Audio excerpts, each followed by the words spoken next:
Hey guys, Karibo Bros here. I'm just gonna deck profile Tenyi for us today. It's a very cheap and fun deck. Do you want to explain to people why you decided to build this deck?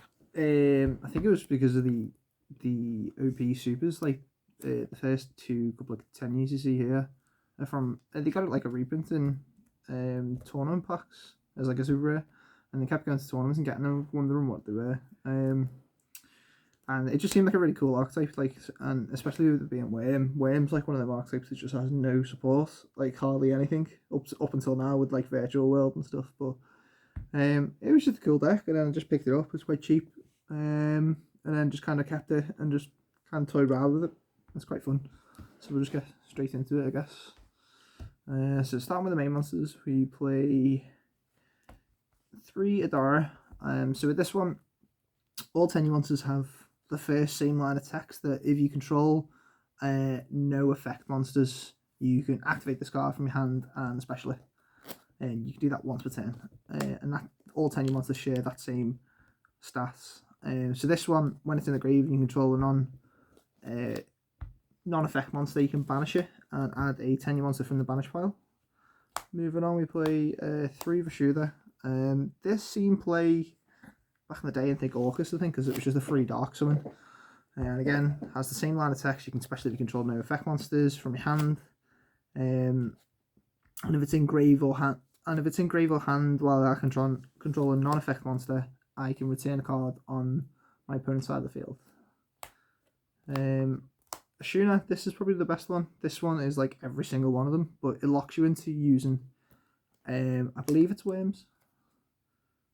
You can't special summon monsters from the extra for the rest of the turn except worm monsters. So again, same effect. Summon from hand if you control no effect monsters, and then in grave or in hand you can banish it and summon any Tenyi monster. But then you're locked into the extra deck. You're locked into the extra deck from worms. This is like low key the best one. When a non-effect monster is destroyed, either by battle or card effect, you can just banish it from hand or grave and target a non-effect monster in grave and summon it back, and then in one effect it pops a card, so it doesn't retarget. It's like you have to respond to this activation, otherwise they lose a monster. And then the other two that we play are the green and red ones. So the red one prevents non-effect monsters from being targeted, and the green one reduces when a non-effect monster battles, it reduces your opponent's monster by 1500 attack. And they're not too great, they're very situational, so we only play one of them as the names. And that's it for the Tenyis. So we play literally 3 of all of them except the bad ones. Moving on, we play not 1, not 2, but 3 Mermer. This might seem very strange to some older players, because this used to be played in a lot of decks with Yangzing, I forget what it's called, Denlong, because you could summon it and then kind of just like combo off. So what this does is you can reduce its level, by 1 and summon a token, level 1 token, and it's a worm token. But you can only do it 3 times per turn, only 3 times per turn. And it's a tuner, so it's a level 7, so when you remove 3 it goes to level 4, so it has some sort of synergy where you can make level 8 synchros, which is really good. And we play 3 of them because there's a monster in the extract that basically benefits with us playing 3 of them. So that's all the worm monsters we play. And then we play 3 Parallel XC. It's just kind of like a power play for this deck because it doesn't really do that much. It's more like a responsive deck, and there's certain ways to play it. But this just kind of ups the power level a bit and ups our consistency as well. Moving on, we play 6 hand traps. We play 3 Nibiru and 3 Ash Blossom. I think the Ash is just like that generic good hand trap, but like some matchups it's just really bad. We play this because we can go first or second in this deck, and it's just nice to have a main deck scamming second card. That is kind of good, but in this deck it's also very good going first, and I'll get to that very shortly. Moving on to the spells, we play 3 Vessel of the Dragon Cycle. This is a Foolish Burial and a Reinforcement of the Army, all in one card if I control a non-effect monster. It's pretty insane. So I send a worm and then add a worm, add a Tenyi with a different name to the one I sent if I control a non-effect monster. So it does 2 things in one. It's like literally a +1. It's very good. It's 1 to 10. Then going on to the field spell. Field spell is arguably one of the most broken cards in this deck. Whenever your opponent special summons where you control a non-effect monster, you get to draw 2 cards. Just seems very good. It makes all your non-effect monsters unaffected by monster effects. So, for example, if I had a non-effect monster on the field that was like 3,000 attack, take, for example, Blue Eyes Ultimate Dragon. Non-effect monster, 4,500 attack, and I had this. My Blue Eyes is unaffected by monster effects, and if my opponent special summons while I control him, I get to draw 2 cards. So if I have a Nibiru in hand and a Blue Eyes Ultimate Dragon on the field, I can Nibiru, and the Blue Eyes Ultimate Dragon stays on my side of the field because it's unaffected by monster effects. Everything else goes, and then I end up with 2 really big monsters. So that's a really good card. This is like the latest support from Rise of the Duelist. Essentially what it does is a quick play spell. You can tribute a were monster and then add a were monster from your deck to your hand. Or if you tribute a non-effect monster, you can special were monster. Very good. And when it's in the graveyard, you can banish it if you control a non-effect monster. There's sort of a theme to this deck about non-effect monsters, if no one else has gathered that. You can banish it and search a Tenyi card. So it's very good because there's multiple Tenyi cards like monster spells and traps. So this is very good. Let me play 2 Foolish Barrel of Goods to send this to deck. This to the graveyard because we kind of want to use the second effect sometimes. So we only play 2 of that because it's 1 for 10. Same for the Pot of Desires. It just gets us the extra couple of cards that we need to combo off. And the fact that we play 3 offs just makes it this very redundant in the fact that we're going to banish all our 1-offs because we don't really play that many. And then the last card we play in the main is 3 Trap. This is really funny. So it's a bit like Waking the Dragon for non-effect monsters if your opponent destroys it. You get to summon a non-effect monster from your extra deck, which is really good. It doesn't come up very often. It's like a Judgment that doesn't destroy as well if you control a non-effect monster, and it's searchable, as I say, off the spell. Off of this. So this deck has a lot of synergy within itself, so that's really nice. I think that's a 40 card list, so we'll roll on to the extra deck. You play 3 vanilla monsters. That's it. Play 3 vanilla monsters now. This is probably arguably like a very good utility card in this deck. It helps get your Tenyis in the grave and have a non-effect monster, so it's very important we play 3 of these. And we play 2 Shaman. So this is the monster I was on about in the extra deck that makes it worthwhile playing 3 Mermere, because it says you can discard a were monster, then target a were monster. So as long as you have 1 were monster in the grave already, which you will because you've summoned this, you can discard Mermere from hand, then summon it back, and then create tokens and keep Link climbing there. So that's why Shaman's very good. She also has a second effect, believe it or not. When a monster battles, including a non-effect monster, I can destroy a card on the field. It's pretty good. So it comes up in certain situations. Then we play another vanilla monster. We play this because it's sometimes when we're in Nibiru, it's hard to get rid of the Nibiru because we don't really have anything to go into, especially if we've already got another monster to go with it. So it's just a nice way to get a non-effect monster on the field. And we've got Berserker, which is another vanilla monster. It's a 3k body. It takes 2+ monsters, including a Link monster, so it's pretty generic. So sometimes that does come up, but it's very good at the field spell because it's like 3k towers for monster effects.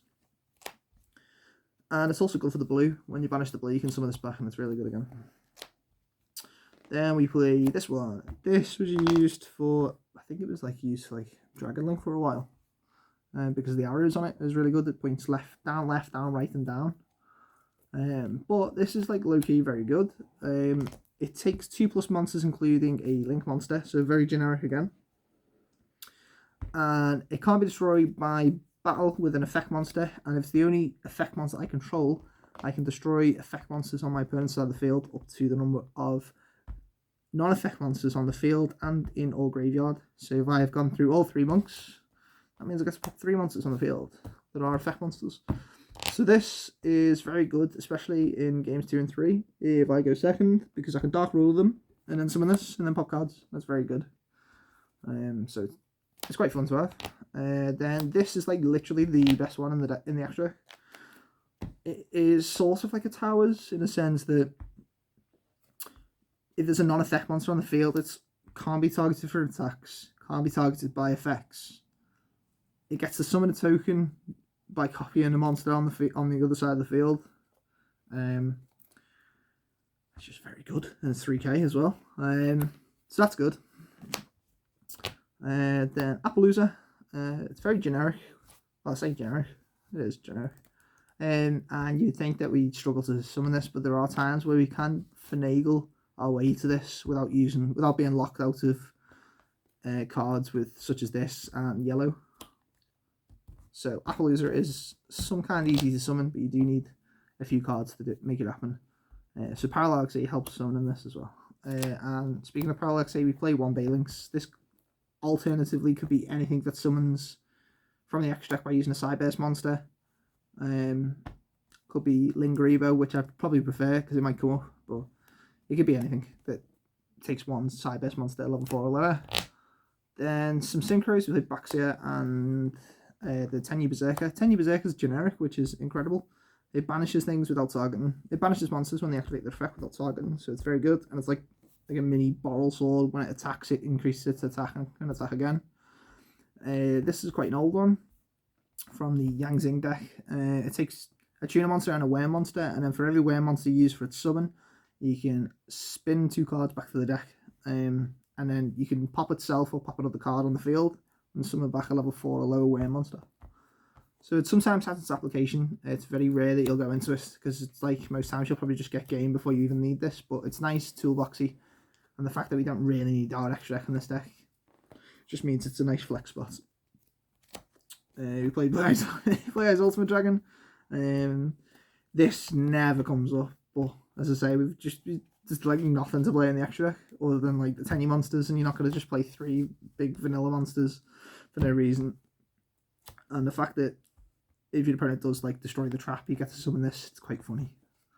And then Baguska, because we play Parallax E and we play Link monsters, so this is just inherently amazing, because we just summon big Link monsters and attack, and your opponents, if they don't play Link monsters and they can't out this, then it's just over for them.